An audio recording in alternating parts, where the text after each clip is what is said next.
need to do a last touch up before I go.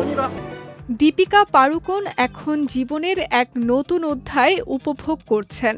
সাধারণত রূপালী পর্দার তারকাদের চাওয়া থাকে সিনেমায় তাদের চরিত্রের ব্যাপ্তি যেন যতটা সম্ভব বেশি হয়। স্ক্রিন টাইম কমে গেলে অনেক অভিনেতা অভিনেত্রীকে বিভিন্ন সময় আক্ষেপ করতেও শোনা যায়। তবে এবার সম্পূর্ণ ব্যতিক্রমী এক নজির গড়লেন এই বলিউড কুইন।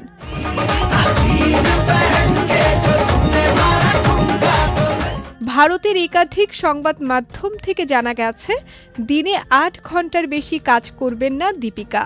অভিনয়ের বিষয়ে বছরখানেক আগে এই শর্ত জুড়ে দিয়েছিলেন তিনি। এ নিয়ে বলিউড জুড়ে নানা আলোচনা সমালোচনা শুরু হয়ে গিয়েছিল। কেউ ছিলেন দীপিকার পক্ষে, কেউ বিপক্ষে। বিষয়টি নিয়ে কম জলঘোলা হয়নি।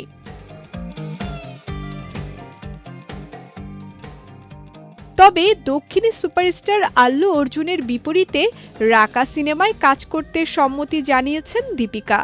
এরই মাঝে আবার দ্বিতীয়বার মা হওয়ার সুখবরও জানিয়েছেন।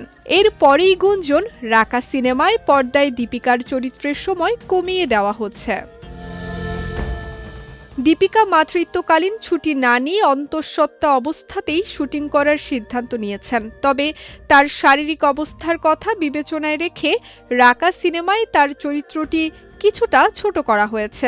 যদিও নির্মাতার দাবি সব কাজ পরিকল্পনা মাফিকই এগোচ্ছে। ২০২৭ সালে মুক্তি পেতে যাওয়া এই বিগ বাজেটের ছবিতে দীপিকার পাশাপাশি আল্লু অর্জুন, রশ্মিকা মান্দানা, জাহ্নবী কাপুর ও মৃণাল ঠাকুরের মতো তারকাদেরও দেখা যাবে। এদিকে আপাতত সব বিতর্ক দূরে ঠেলে স্বামী রণবীর সিংয়ের ধুরন্ধর সিনেমার জয় জয়কার আর সাফল্য উপভোগ করতেই বেশি ব্যস্ত তিনি। ক্যারিয়ারের এই গুরুত্বপূর্ণ সময়ে চারপাশের আলোচনাকে ছাপিয়ে রণবীরের অর্জনকেই সবচেয়ে বেশি প্রাধান্য দিচ্ছেন এই বলিউড অভিনেত্রী।